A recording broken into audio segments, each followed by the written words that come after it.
Et bonjour! Alors, bienvenue dans cette vidéo où on va aborder un sujet par rapport auquel j'ai beaucoup de questions. La question qui est de dire pourquoi dans la méthode traditionnelle Pilates, on fait placer les gens en V Pilates et pourquoi dans d'autres techniques Pilates ou Pilates, on fait placer les gens en position parallèle. Ma réflexion à moi, c'est la suivante et je vous la livre avec, beaucoup de simplicité. C'est ma réflexion, ça ne veut pas dire que c'est la vérité, c'est une réflexion. Alors, dans la méthode classique, le V-Pilates va faire travailler, on va dire, les rotateurs externes. Ça, c'est une chose. Deuxième chose, c'est que c'est vrai que à l'origine, Pilates a construit ces exercices parce qu'il travaillait souvent avec des danseurs et des danseuses, voire même en majorité avec ce public-là. Et donc, ce public-là a besoin de cette position-là et a besoin d'avoir une ouverture ici. OK ? Donc, si le choix professionnel est d'avoir un gain dans cette ouverture-là, eh bien, il est tout à fait recommandé de faire le V-Pilates. Si maintenant, comme dans d'autres méthodes Pilates plus contemporaines, on va dire, l'idée c'est de se dire, bien, on s'adresse à monsieur et madame tout le monde, on n'est pas que avec des danseurs et des danseuses, on est dans une orientation dite plus pour utiliser les postures au quotidien et que vous choisissez d'utiliser donc le parallèle, il va falloir faire attention à une chose, c'est de travailler pour mettre en décharge le périnée, les rotateurs ici, mais au niveau du bassin, ce qu'on appelle ce long mot, les pelvis trochanteriens. D'accord ? C'est les petits muscles qui vont permettre, plutôt ici,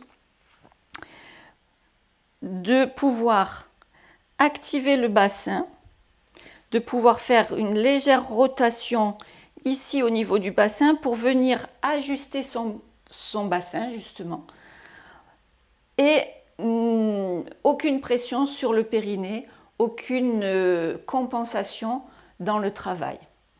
Voilà, ici il y a une légère, très légère flexion. Je viens faire agir sur mes rotateurs et de ce fait ici vient s'installer quelque chose de très long.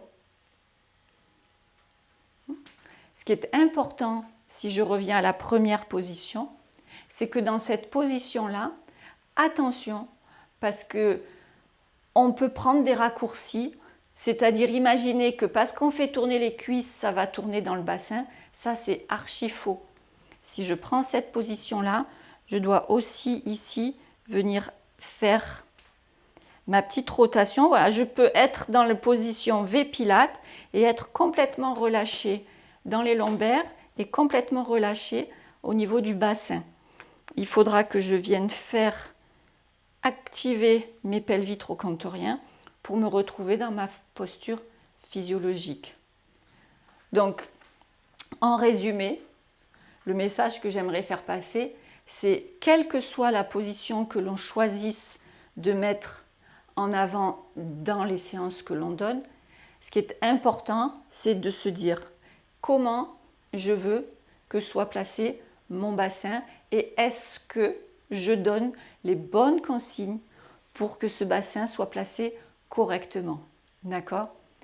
Je répète, ce n'est pas parce qu'on fait tourner les jambes ou qu'on reste en parallèle que ça a une incidence sur le bassin. Non, ce placement-là doit être conscient. Je suis en train de vous parler et je suis placée. Je pourrais très bien vous parler en étant complètement relâchée.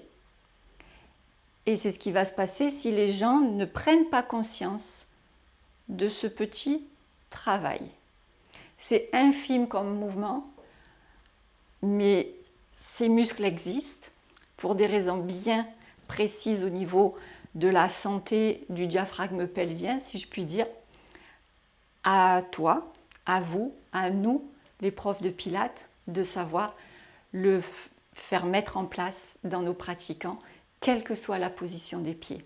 Voilà, je voulais partager cette vidéo et ce sujet avec vous. Heureuse de pouvoir le faire et j'espère que ça t'aura intéressé. Tu peux laisser des commentaires et merci de m'avoir écouté. Bye bye.